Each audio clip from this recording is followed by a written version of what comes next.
Entonces, la anatomía de la base del cráneo. Interna, ¿sí? Dice base de cráneo interna porque para estudiar el cráneo se lo ve desde una parte endocraneal, que está en relación con el encéfalo, y otra que es exocraneal. Para estudiar el endocráneo, utilizamos dos líneas de referencia imaginarias que son, y aquí se las marco, esta primera línea que pasa por la cara posterior o por el borde posterior de las alas menores del esfenoides y también del canal óptico o surco prequiasmático, y otra línea posterior que va a correr por el borde superior de la porción petrosa del temporal y la lámina cuadrilátera del esfenoides. Estas dos líneas nos van a permitir dividir al endocráneo en tres fosas: una fosa craneal anterior, una fosa craneal media y una fosa craneal posterior. En la fosa craneal anterior, en la línea media, vamos a encontrar el foramen ciego, que da paso a una prolongación de la dura madre, que es una de las tres meninges que envuelven al sistema nervioso central. Grammarly can help you write quickly and confidently, so you never have to slow down at work. Stay on top of emails, documents, and more. La apófisis Cristagalli detrás de esta, que le pertenece al etmoides.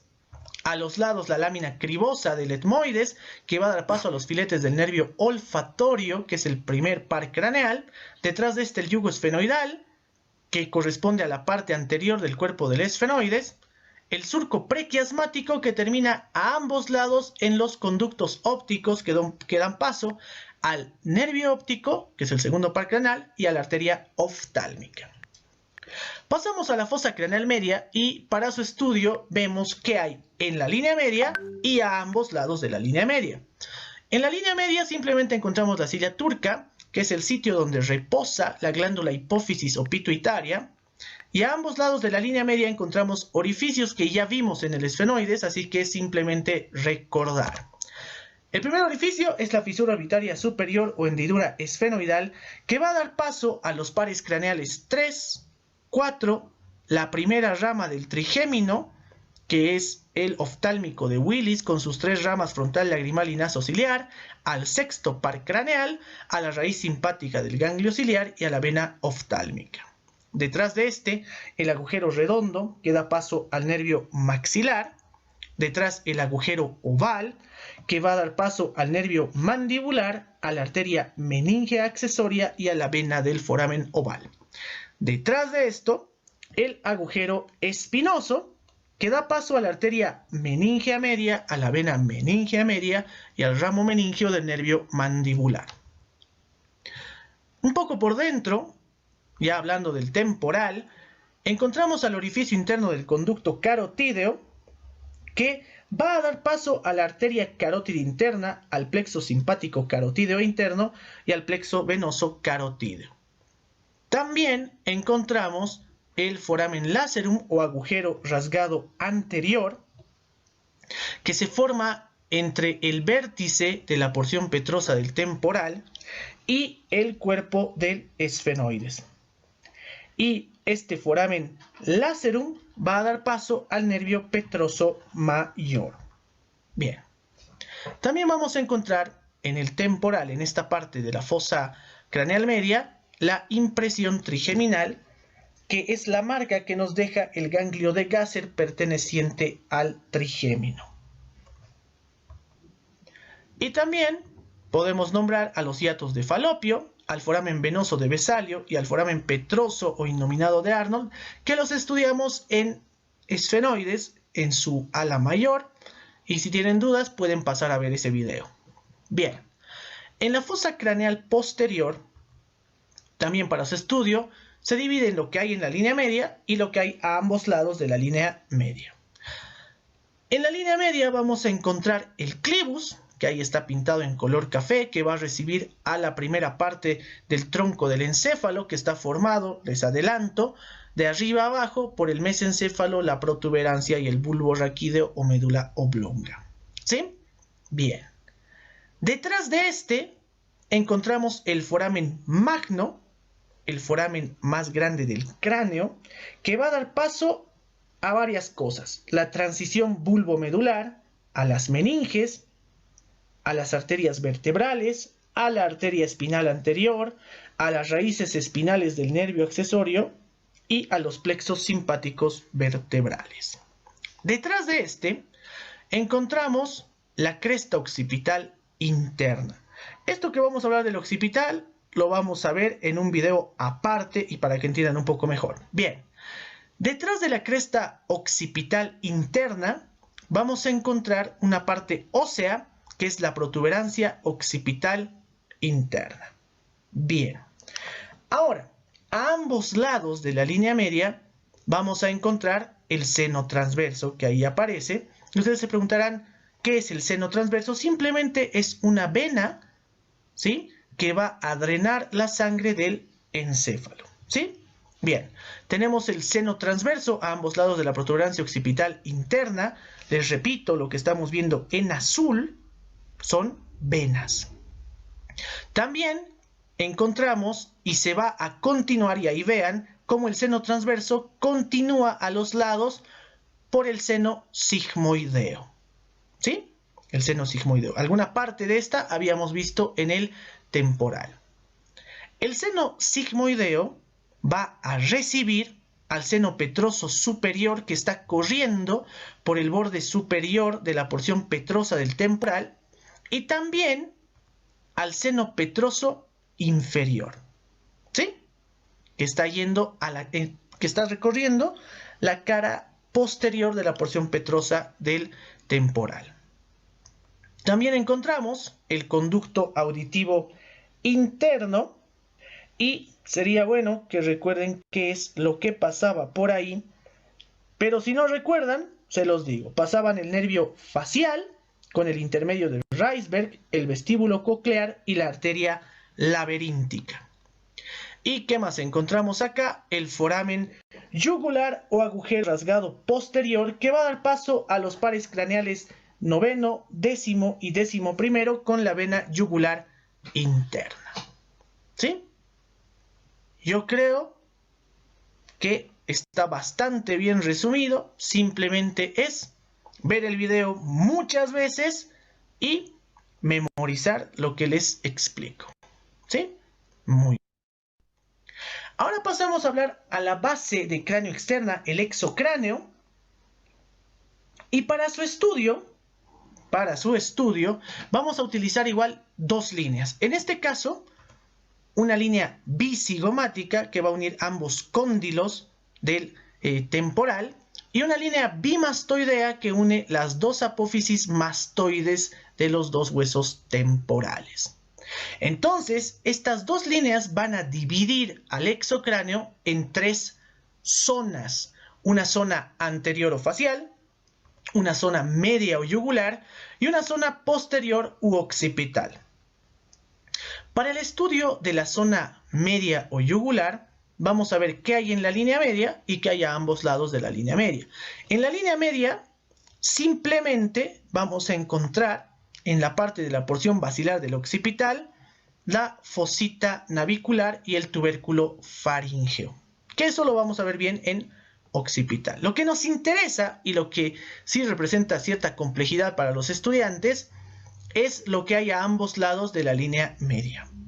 Decimos que se forman dos superficies cuadriláteras, o sea, una a la derecha y una a la izquierda. Entonces, veamos que ahí se va a formar ese cuadradito, esa superficie cuadrilátera, y ahora sí lo vamos a entender. Sabemos que un cuadrado tiene 4 vértices y vamos a marcar qué estructuras anatómicas de la base exocraneal forman estos vértices de la porción cuadrilátera. Tenemos hacia adelante y afuera al cóndilo del temporal, hacia adentro y adelante a la apófisis pterigoides, ahí pintada en púrpura, hacia atrás y afuera a la apófisis mastoides, pintada en naranja, y hacia adentro y atrás al cóndilo del occipital, pintado en verde.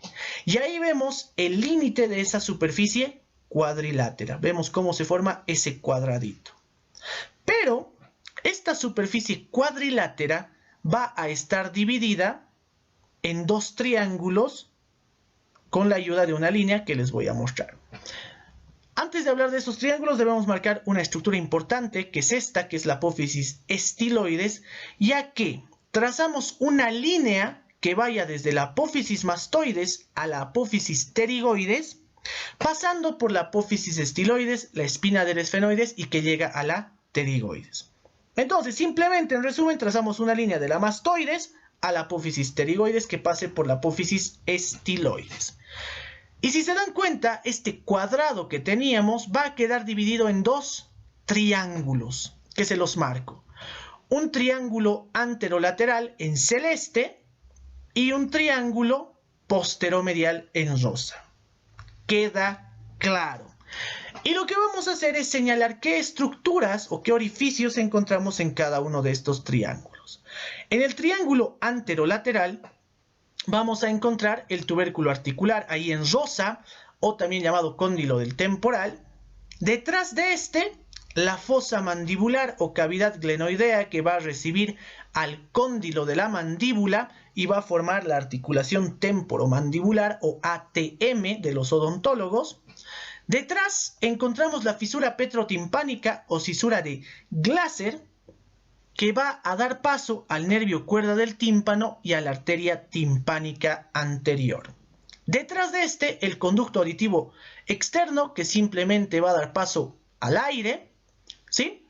También encontramos el foramen oval, que también lo vimos en el endocráneo, y repito, pasa el nervio mandibular, la arteria meningia accesoria y la vena del foramen oval. Y detrás de este, el foramen espinoso o agujero redondo menor, que va a dar paso a la arteria meningia media, la vena meningia media y el ramo meningio del nervio mandibular. Sé que repetimos bastante lo que pasa por los orificios, pero no queda de otra, hay que repetir muchas veces para que podamos entenderlo y que se quede grabado en nuestra memoria. Fácil. Solo son 6 cosas que tenemos que aprender que hay en el triángulo anterolateral. Y ahora viene la parte un poco más compleja, que es el triángulo posteromedial.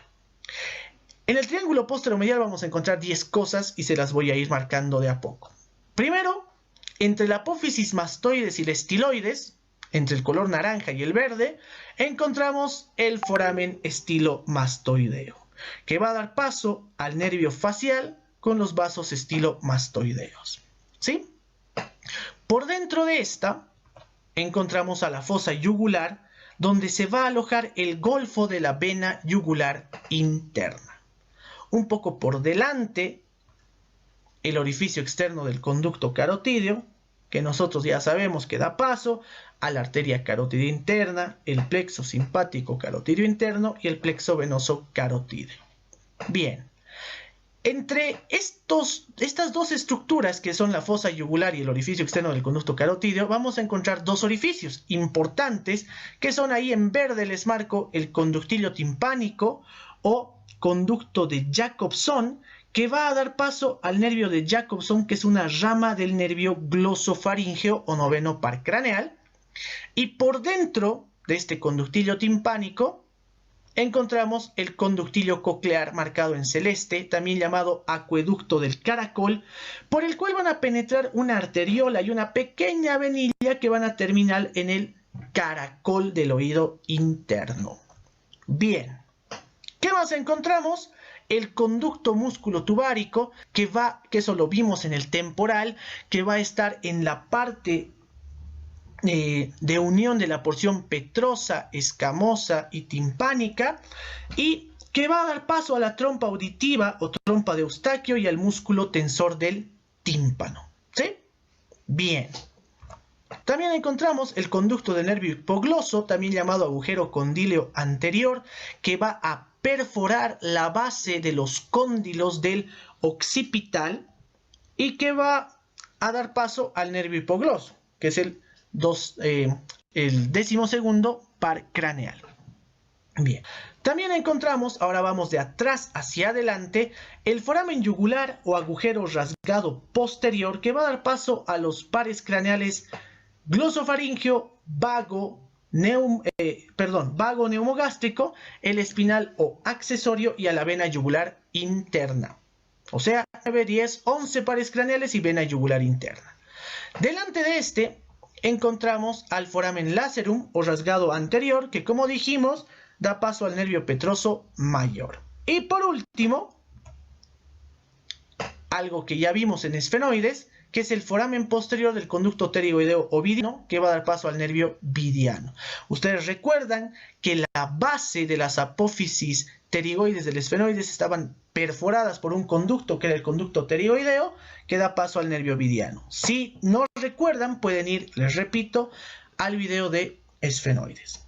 Muy bien, espero les haya servido y al fin ya quede claro. Bueno, la verdad siempre queda el estudiar, ¿no? Pero es importante aprender los orificios de la cabeza, del cráneo, porque siempre nos van a preguntar. Vamos a ver un poco más superficial, una disección de lo que es de la región facial de la cara. Y en esta oportunidad vamos a explicar la región de la cara, ¿no? Las estructuras que hemos disecado en la región de la cara. Para lo cual vamos a empezar con la delimitación de la región facial. Acá en la parte superior, por los arcos superciliares. En la parte inferior, por el borde inferior de la mandíbula. Ya que en la parte lateral, el pabellón auricular. La cara es una región muy importante porque esto está conformada por los músculos de la mímica facial, los cuales nos permiten hacer las diferentes gesticulaciones y las expresiones faciales que presentamos. Entonces, los músculos de la región facial, todos son músculos cutáneos, es una característica común que tienen estos, y se agrupan en relación a los orificios de la cara. Acá en relación al orificio palpebral, acá al orificio nasal y acá al orificio bucal. También cabe mencionar que todos estos músculos están inervados por los ramos del nervio facial, por los ramos terminales del nervio facial. Entonces, empezando acá con la mostración de las estructuras musculares, tenemos acá el orificio palpebral y en relación a este orificio están dos músculos. Tenemos acá el músculo orbicular de los párpados o músculo orbicular de los ojos. Y a este nivel encontraríamos el músculo corrugador de las cejas, que en esta disección no se puede ver. Entonces son solo dos músculos en relación al orificio palpebral. Ahora, en relación al orificio nasal, que es tenemos tres músculos. Tenemos acá el músculo piramidal o músculo prócer, el cual lo ubicamos a nivel del dorso de la nariz. Tenemos acá el músculo transverso de la nariz o músculo nasal. Y acá debajo del labio superior, el músculo mirtiforme o músculo depresor del tabique nasal, ¿no? Estos son los tres músculos en relación al orificio nasal. Ahora, en relación al orificio bucal, tenemos más músculos, los cuales vamos a empezar con la descripción, ¿no?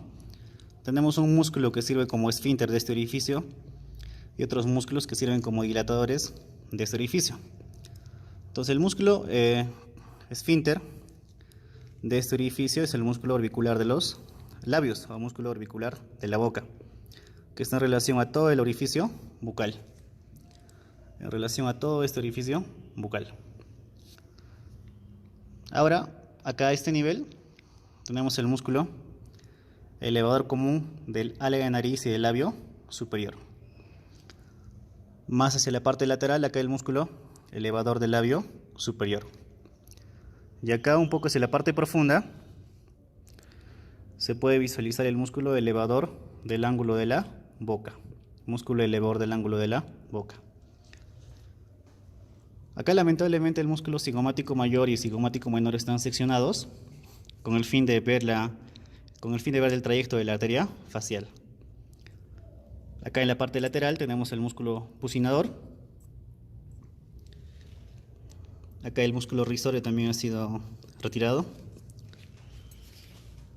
Acá tenemos el músculo depresor del ángulo de la boca, o antes llamado músculo triangular de los labios. A este nivel tenemos el músculo depresor del labio inferior. depresor del labio inferior. Y acá el músculo mentoniano, ¿no? Que está ubicado a nivel de la eminencia mentoniana. Entonces, el músculo que está en relación a todo este orificio es el músculo orbicular de la boca, que se encarga de cerrar este orificio. Y todos los demás músculos que he mencionado son los músculos dilatadores de este orificio, ¿no? Vamos a ir otra vez acá arriba. Elevador común del ala de nariz y del labio superior. Elevador del labio superior. Músculo elevador del ángulo de la boca. Músculo bucinador. Músculo depresor del ángulo de la boca. Músculo depresor del labio inferior. Y aquí el músculo mentoniano. Todos estos músculos de la región facial que acabo de mencionar están inervados por los ramos terminales del nervio facial, los cuales están agrupados en 5 grupos, que son acá los ramos temporales, ¿no? Que pueden ser de 2 a 3 ramos, ¿no? Este grupo corresponde con los ramos temporales, este grupo con los ramos cigomáticos, este grupo con los ramos bucales, este grupo con los ramos marginales de la mandíbula y este grupo con los ramos cervicales. Ahora, estos ramos terminales emergen dentro de la glándula parótida, ¿no? ¿Por qué? Porque el nervio facial, cuando penetra la glándula parótida, se comienza a ramificar en 2 troncos, en un tronco superior y un tronco inferior. De este tronco comienzan a salir estos 5 grupos de ramos terminales. Entonces, del borde superior de la glándula parótida, que es esta estructura bastante voluminosa, del borde superior de esta glándula van a salir los ramos temporales, los cuales se van a dirigir a los músculos ubicados en los párpados y en la región de la frente. Acá los ramos cigomáticos salen del borde entero superior de la glándula parótida y se van a dirigir a los músculos de la región infraorbitaria, a los músculos del ala de la nariz y a los músculos del labio superior. Acá los ramos bucales, que son estos dos, se van a dirigir a los músculos de la comisura bucal, que es esta zona, y a los músculos del labio superior. Los ramos marginales de la mandíbula se van a dirigir a los músculos de la región del labio inferior y a los músculos de la región mentoniana. Y acá los ramos cervicales, que son estos, que por cierto se anastomosan o se comunican con el nervio cervical transverso que está acá. Estos ramos cervicales van a ir para el músculo cutáneo del cuello o músculo platisma. Entonces, esa es la inervación de todos los músculos de la región facial. Cabe mencionar que una función de este nervio facial es la inervación de todos los músculos cutáneos de la cabeza y del cuello. En ahí incluimos a los músculos faciales, los músculos del pabellón auricular, los músculos cutáneos de cráneo y el músculo platisma. Ahora vamos a pasar con la descripción de las estructuras vasculares que encontramos en esta región de la cara, ¿no? Mencionamos que la estructura más importante a nivel de esta región, la estructura vascular más importante va a ser la arteria facial, ¿no? ¿Qué es esto? La arteria facial es una rama anterior de la arteria carótida externa. Esta arteria facial entra a la región de la cara o la región facial por el borde inferior de la mandíbula, que es este nivel, y por delante del músculo macetero. Y a nivel de la región facial, primero se dirige a la comisura bucal, luego al surco nasolabial y acá al surco nasogeniano, para terminar a nivel del ángulo interno del ojo mediante la arteria angular. La arteria facial, al igual que las demás ramas de la carótida externa, tiene bastantes curvaturas en su trayecto, ¿no? Y en este caso la arteria facial tiene 3 curvaturas que merecen mención, pero en este caso solo vamos a mostrar 2, ¿no? Tenemos acá la curvatura facial y acá la curvatura submandibular. La otra curvatura es la curvatura faríngea, pero en esta disección no se puede visualizar. Entonces la arteria facial, conforme va ascendiendo hacia el ángulo interno del ojo, origina bastantes ramas colaterales, ¿no? Que son las siguientes. tenemos acá esta rama, que es la arteria labial inferior, que se dirige al labio inferior y se anastomosa con la labial inferior del lado opuesto. Tenemos acá la arteria labial superior, que se dirige al labio superior, y acá se anastomosa con la labial superior del lado opuesto y origina la arteria del tabique nasal. Acá visualizamos estas ramas que van en el músculo macetero, ¿no? Son las ramas macetéricas de la arteria facial que van para la porción superficial del músculo macetero. Acá tenemos una rama que se va a anastomosar con esta arteria, con la arteria transversa de la cara, ¿no? Entonces tenemos una anastomosis de la arteria transversa de la cara con la arteria facial. Acá a nivel del ala de nariz tenemos la arteria nasal lateral, ¿no? Que es esta, y vemos como la facial continúa hacia el ángulo interno del ojo. Entonces esas son las ramas que emite la arteria facial a nivel de la región de la cara. Otras estructuras vasculares importantes a nivel de la cara son las ramas de la arteria maxilar. Tenemos acá, por ejemplo, la arteria infraorbitaria, ¿no? La arteria infraorbitaria, que es una rama de la arteria maxilar. Otra rama importante de la arteria maxilar que ayuda a la irrigación de la cara es la arteria bucal.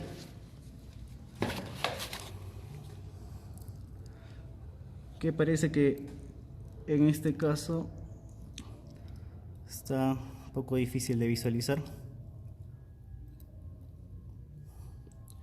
Entonces sería esta, la arteria bucal, que es una rama también de la arteria maxilar. Otra estructura vascular importante en la región de la cara es esta, ¿no? La arteria transversa de la cara, la cual se encuentra entre el arco cigomático, que está a este nivel, y el conducto parotidio. Esta es la arteria transversa de la cara, que es rama de esta arteria, ¿no? Es rama de la arteria temporal superficial.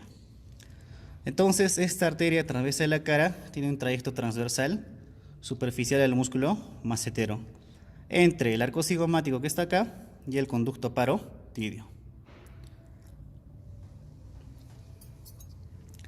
Ahora a este nivel, a nivel de párpado superior, podemos visualizar ramas de la arteria oftálmica que van a la región de la frente. Acá tenemos la supraorbitaria y la supratroclear. Ahora, si hablamos de drenaje venoso de la cara, la principal estructura que se encarga de este drenaje venoso va a ser la vena facial, la cual se origina a nivel del ángulo interno del ojo, como la vena angular. Y ya más inferiormente cambia de nombre a vena facial, ¿no? Acá vena angular y acá vena facial. La vena facial se ubica siempre posterior a la arteria facial y también un poco más profunda. Y la vena facial va a desembocar a nivel de la vena yugular interna, a nivel del triángulo carotidio. Y esta vena facial tiene afluentes importantes, tal como la vena tiroidea superior, la vena lingual y la vena faríngea, ¿no? Es por eso que algunos libros dicen que esta vena facial forma el tronco venoso tirolingo-faringo facial, el cual termina desembocando en la vena yugular interna. Acá otra estructura importante de la región de la cara, como ya hemos mencionado, tenemos la glándula parótida. Esta es una glándula salival mayor muy importante porque produce gran parte de la saliva, ¿no? Tenemos acá su conducto, que es el conducto de la glándula parótida, antes llamado conducto de Stenone, el cual tiene una dirección transversal y está a unos 2 o 3 centímetros por debajo del arco cigomático. Y va a terminar a nivel, va a llegar a la cavidad bucal atravesando el músculo bucinador, a nivel del segundo molar superior. Entonces son las estructuras que encontramos a nivel de esta disección en la región facial. Acá también se puede visualizar estos nervios, que son los nervios infraorbitarios, ¿no? El nervio infraorbitario, el cual es ramo terminal del nervio maxilar, que es la segunda división del nervio trigémino. Para acabar con la explicación de esta muestra vamos a describir las estructuras que encontramos nuevamente. Músculo auricular de los ojos o de los párpados, músculo piramidal, músculo elevador común del ala de nariz y el labio superior, músculo elevador del labio superior, músculo elevador del ángulo de la boca, músculo orbicular de los labios, músculo bucinador, músculo depresor del ángulo de la boca, músculo depresor del labio inferior, músculo mentoniano. Tenemos acá la arteria facial, la arteria labial inferior, la arteria labial superior, la arteria nasal lateral, la arteria angular. Acá las ramas macetéricas de la arteria facial. Tenemos acá la arteria transversa de la cara, acá la vena facial, acá tenemos los ramos temporales del nervio facial, los ramos cigomáticos y acá los ramos bucales. A nivel del borde inferior de la mandíbula, los ramos marginales de la mandíbula y acá los ramos cervicales. Cabe mencionar que hay anastomosis entre los ramos terminales del nervio facial, ¿no? Acá tenemos unas comunicaciones, anastomosis de los ramos cigomáticos con los ramos bucales. Y acá de los ramos bucales con los ramos marginales de la mandíbula. Acá el músculo macetero, que es un músculo masticador, el cual se origina en el arco cigomático y se inserta a nivel del ángulo de la mandíbula y en la cara externa de la rama de la mandíbula. Y acá, a nivel del borde superior de la glándula parótida, tenemos la vena temporal superficial y acá la arteria temporal superficial, acompañados acá junto con el nervio aurículo temporal. Nervio aurículo temporal. Acá la rama anterior de la temporal superficial y acá la rama posterior de la arteria temporal superficial. Son todas las estructuras que encontramos a nivel de la región facial.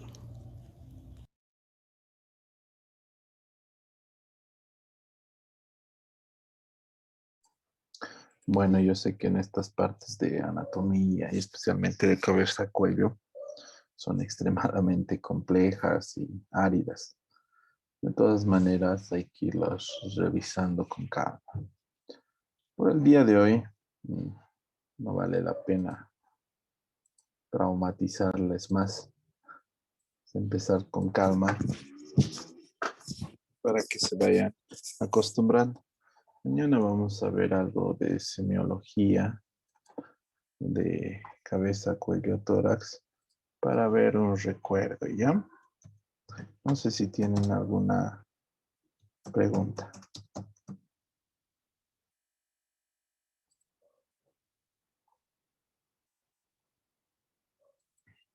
¿Todo claro? Muy bien. Daniele. La lista. Noelia. Todo claro, doctor. Noelia. Presente, doctor. Leandra. Presente, doctor. Bueno, por el día de hoy eso sería todo.